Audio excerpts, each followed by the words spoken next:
Olá, pessoal! Nessa aula de hoje nós vamos mostrar como a inversão de determinadas palavras dentro de um parágrafo vão ser suficientes para você produzir um efeito novo naquilo que você quer dizer. Ou seja, nem sempre é necessário que você tenha novas ideias para que sua redação tenha qualidade. Basta apenas que você saiba deslocar determinados termos dentro do parágrafo para que você consiga um efeito expressivo, digamos assim, maior, tá? Para você entender direitinho o que nós estamos querendo dizer, vamos dar uma olhadinha aqui, começando por algumas frases, certo? Por exemplo, vocês têm aí o seguinte: a criança morreu, infelizmente. A criança, infelizmente, morreu. Infelizmente, a criança morreu. Quando você analisa a informação dessas três orações, você acredita que não há nada novo, não há nada diferente, né? Fala sobre a morte de uma criança. Ok. Mas observe que na primeira frase, o adjunto adverbial, no caso aqui de modo, né? Você observa que ele foi deslocado do final da frase para o meio, para o começo, tá?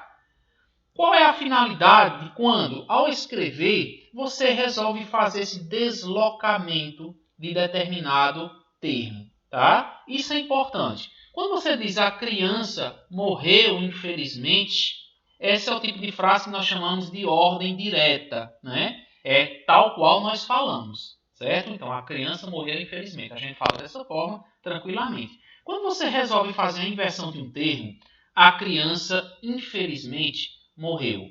Esse deslocamento ele não vem à toa, ele não vem do nada. Ele tem um propósito comunicativo. É porque você quer realçar determinada palavra dentro do seu período, dentro de um parágrafo, tá? Então, no caso aqui, você está realçando a palavra infelizmente, tá? Quando você coloca infelizmente, a criança morreu. Quando você desloca para o começo da frase a palavra infelizmente, você quer deixar bem claro que a lamentação pelo fato é muito maior aqui na terceira frase.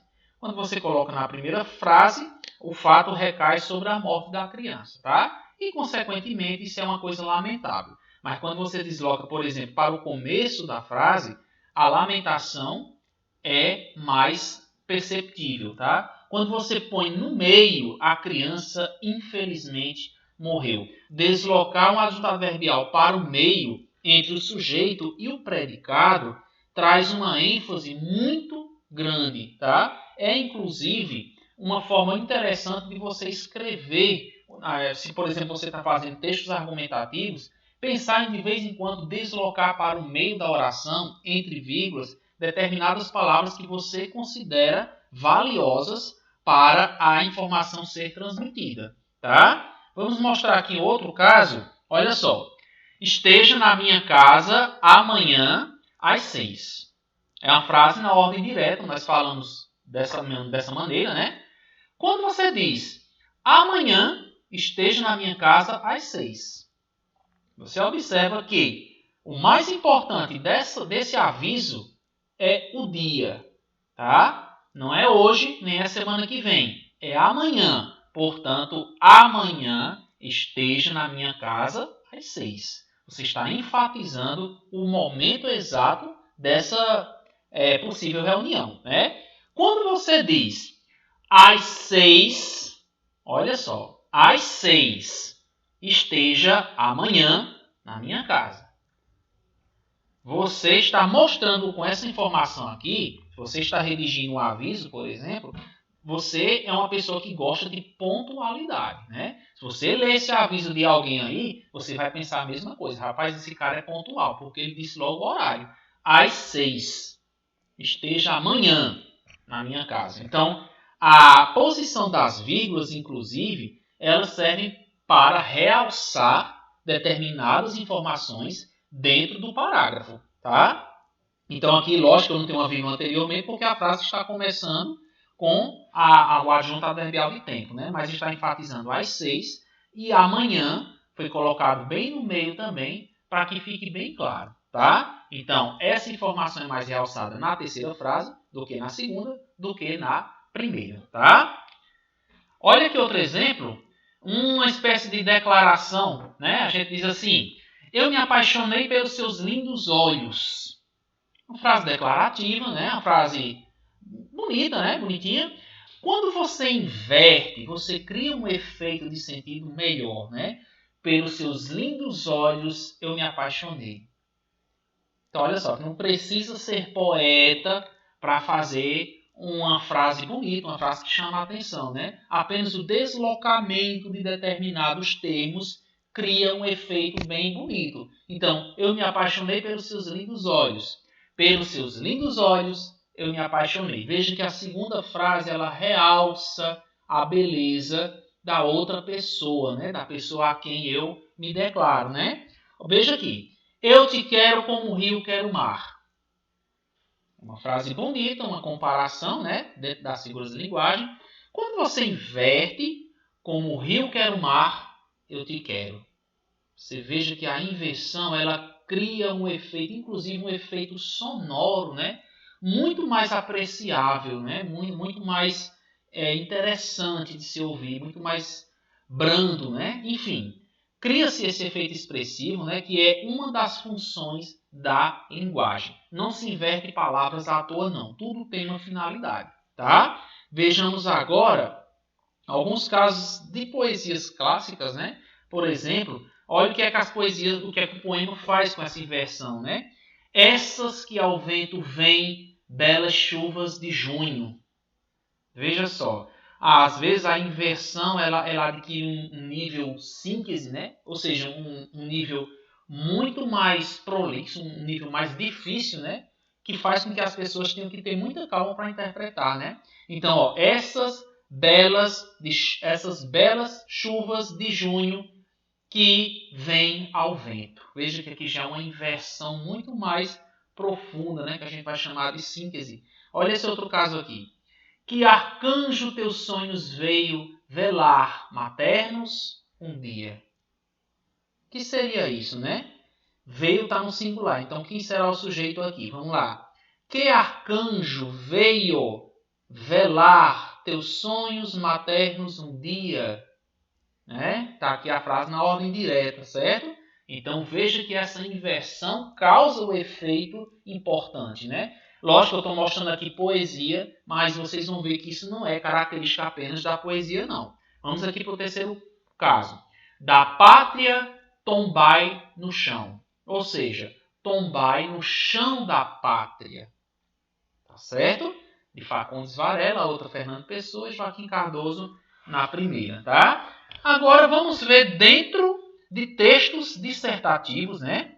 Vamos lá. É possível fazer inversões de determinadas palavras? Sim. Mas de imediato há de se tomar um cuidado para que essa inversão não complique a leitura do seu texto, tá? Se a questão for redação, tome cuidado com isso. Então vejamos aqui. O ensino de hoje deixa muito a desejar, lamentavelmente, né? O ensino no Brasil. E o governo não sabe como dar o próximo passo para mudar essa calamidade, porque está perdido diante de tantos fracassos comprovados nas mais diversas regiões do Brasil. Pronto, essa aqui é uma frasezinha, novamente é frase que os alunos escrevem nas suas redações, tá? E você vê que é uma frase que tem uma informação interessante, né? É bem construída, há uma sequência, né? Que fala justamente sobre a dificuldade do ensino brasileiro se sobressair, né? Agora vejamos aqui, pegando a mesma informação do aluno, escrevendo de outras maneiras, invertendo os termos. Olha o que acontece aqui. Lamentavelmente, o ensino de hoje deixa muito a desejar. Diante de tantos fracassos constatados em tantas regiões do Brasil, o governo, perdido, não sabe como dar o próximo passo para mudar essa real calamidade. Você observa as cores dos termos que foram invertidos, né? Lamentavelmente veio para o começo, porque está perdido, que estava aqui no meio da segunda oração, apareceu entre vírgulas como uma oração reduzida. Ao invés de nós dissemos porque está perdido, dissemos apenas perdido entre vírgulas. E diante de tantos fracassos constatados em tantas regiões do Brasil que estava no fim, foi para a segunda oração. Vamos para o terceiro para a gente ver o realce de outros termos aqui. Lamentavelmente, o ensino de hoje deixa muito a desejar. E, como está perdido, o governo não sabe, diante de tantos fracassos constatados nas mais diversas regiões do Brasil, como dar o próximo passo para mudar essa calamidade. Não considere esse não sabe aqui, ok? Olha o quarto tema. O ensino de hoje deixa, lamentavelmente, muito a desejar. E o governo, porque está perdido, não sabe como dar o próximo passo para mudar essa calamidade, mesmo diante de tantos fracassos constatados nas mais diversas regiões do Brasil. Então, o que nós queremos mostrar aqui para você é o seguinte: nós temos o mesmo parágrafo construído de 4 formas diferentes. Embora eles passem a mesma informação, a gente percebe que o deslocamento de determinados elementos são suficientes para que você tenha a informação aprimorada. O seu parágrafo ele ganha até em termos de estética, ele fica mais bonito, ele fica mais vistoso. Então, é o conselho que a gente deixa. Muitas vezes o aluno pensa, a pessoa que está escrevendo a redação, acredita que é a falta de ideias que está deixando o seu texto feio. Mas muitas vezes, se você deslocar determinadas palavras, você vai criar um efeito interessante. Só para fechar, o ensino de hoje deixa, lamentavelmente, muito a desejar. Olha a diferença de o ensino de hoje deixa muito a desejar, lamentavelmente. Olha aqui esse caso. Diante de tantos fracassos constatados em mais diversas regiões do Brasil, aliás, em tantas regiões do Brasil, o governo, perdido, não sabe como dar o próximo passo para mudar essa real calamidade. É só você comparar que você vai perceber que deslocamentos são uma estratégia interessante para aprimorar o seu texto, ok? Então, até a próxima aula, pessoal. Tchau!